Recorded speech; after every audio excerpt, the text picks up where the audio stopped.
مولانا میں آپ لوگوں سے ایک سوال کرتا ہوں، تم لوگ رسول اللہ صلی اللہ علیہ وسلم کے درود شریف کے قائل نہیں ہو، آپ اذان دیتے ہیں، اذان سے پہلے صلاۃ و سلام نہیں پڑھتے۔ میں نے کہا میرے بھائی میں صلاۃ و سلام کا قائل ہوں، درود پاک کا قائل ہوں، میں تو بیٹھ کر درود پڑھتا ہوں، نماز میں اللہم صلی علی نہ پڑھوں میری نماز صلاۃ کامل نہیں ہوتی، نماز مکمل نہیں ہوتی۔ مجھے کہنے لگا کھڑے ہو کر نہیں پڑھتے، میں نے کہا ہم کھڑے ہو کر بھی پڑھتے ہیں، جنازے میں دوسری تکبیر کے اندر درود پاک کھڑے ہو کر پڑھتے ہیں۔ وہ کہنے لگا ٹھیک ہے بیٹھ کے پڑھتے ہو، کھڑے ہو کر پڑھتے ہو، لیکن الصلاۃ والسلام علیک یا رسول اللہ نہیں پڑھتے۔ میں نے کہا عقل مند بندہ وہ ہے جو اللہ کی دی ہوئی اس نعمت کو چلائے، عقل مند وہ ہے جو اللہ کی نعمت سے کام لے۔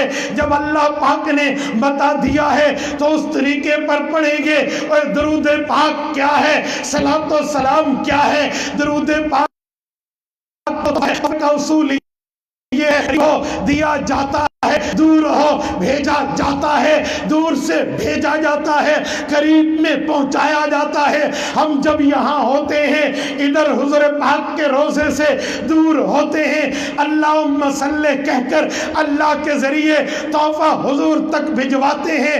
جب رب یہ توفیق دے دے مدینہ منورہ میں مواجہ شریف میں روضہ اقدس پہ قبر مطہر پہ رب مسلمان کو حاضری دے دے، ادھر الصلاۃ والسلام علیک یا رسول اللہ کہہ کر اس تحفے کو حضور پر پیش کر دیتے ہیں۔ میں تو درود پاک کا قائل ہوں، تو نے کیسے کہہ دیا؟ مجھے کہنے لگا مولانا ایک جملہ، میں نے کہا بڑے شوق سے، کہتے بات تو آپ کی اچھی ہے، درود پاک کے قائل ہو، درود پاک پڑھتے بھی ہو، قبر مبارک پر پیش کرتے بھی ہو، درود تو بہت بڑی نعمت و فضیلت ہے۔ جی بیٹا بالکل بڑی فضیلت و نعمت ہے، کہنا کیا چاہتے ہو؟ کہنے لگا میری بات کا مطلب یہ ہے اگر اذان کے شروع میں پڑھ بھی لیں تو حرج کیا ہے، تکلیف کیا ہے، آپ کو مسئلہ کیا ہے، ایشو کیوں بناتے ہیں؟ ہم پڑھ لیں، درود بڑی نیکی، درود بڑا اجر، درود بڑا ثواب۔ اللہ پاک نے سورت نمبر 33 سورت احزاب آیت نمبر 56 میں فرمایا ان اللہ وملائکتہ یصلون علی النبی یا ایھا الذین آمنوا صلوا علیہ وسلموا تسلیما۔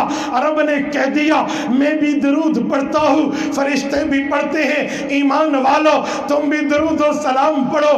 اگر اذان سے پہلے ہم پڑھ لیں تو حرج کیا ہے؟ میں نے کہا میرے بھائی ذرا اسٹاپ ہو جانا، ذرا رک جانا، ایک بات کا جواب تو دے دے، اس بات کا جواب یہ فقیر دے دے گا۔ کہنے لگا سوال کیا ہے؟ میں نے کہا درود پاک نیکی ہے، لیکن بتا اللہ کو سجدہ کرنا کتنی بڑی نیکی، اللہ کو سجدہ کرنا کتنا بڑا اجر، اللہ کو سجدہ ریز ہونا کتنا بڑا ثواب۔ کہنے لگا بڑا ثواب ہے۔ میں نے کہا کوئی ڈیٹیل دے دے، تھوڑی تفصیلات دے دے، تھوڑا بتا دے کتنی بڑی نیکی ہے۔ کہنے لگا بہت بڑی نیکی ہے۔ میں نے کہا تو نہیں بولے گا میں بول لیتا ہوں۔ اللہ نے فرمایا او سجدہ کر حضرت آدم کو، ابا واستکبر وکان من الکافرین۔ رب فرماتے ہیں شیطان انکاری ہوا کہ نانا میں نہیں کرتا، یہ آدم خاک کی پیدائش، میں جو ہے نا وہ آگ کی پیدائش، انا خیر منہ،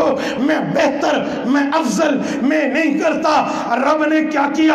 اسے راندہ درگاہ کر کے فخرج کہہ دیا، وہ نکل گیا، زمرہ مقربین سے جدا ہو گیا۔ کہتے جی ہاں۔ میں نے کہا پتہ چلا سجدہ بڑی نیکی، سجدہ بڑا ثواب، سجدہ بڑا اجر، سجدہ بڑی عبادت، جو کرے مقرب، جو نہ کرے دور ہو جائے گا۔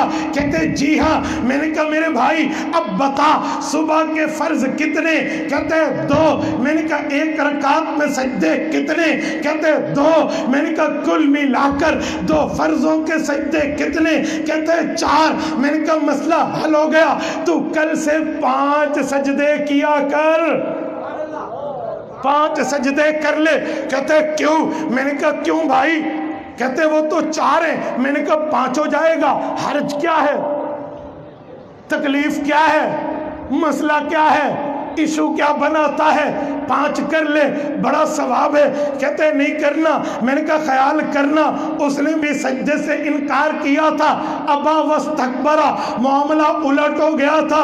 اور میرے بھائی ضمانت ضبط کرا بیٹھے گا، سجدے کا انکار نہ کر، کل سے 5 سجدے 2 رکعت میں، 6 سجدے 2 رکعت میں، 7 سجدے کرتا جا۔ کاجی بڑی نیکی، بڑا اجر، بڑا ثواب، بڑی عبادت کاجی نہیں کرتا۔ میں نے کہا بول ذرا، جو جواب دے گا وہ اپنے سوال پہ کاپی پیسٹ کر لینا، جو آنسر آئے گا وہ ادھر لگا دینا۔ کہتے جی بات یہ ہے 4 سجدے حضور سے ثابت ہیں، 5واں نہیں ہے، اگرچہ نیکی ہو میں نہیں کرتا۔ میں نے کہا درود پاک بڑی نیکی، بڑا اجر، بڑا ثواب، بڑی عبادت، بڑا رتبہ، بڑا درجہ، بڑا مرتبہ، لیکن اذان سے پہلے حضور نے بلال کو نہیں سکھایا تو امت نہیں پڑھتی۔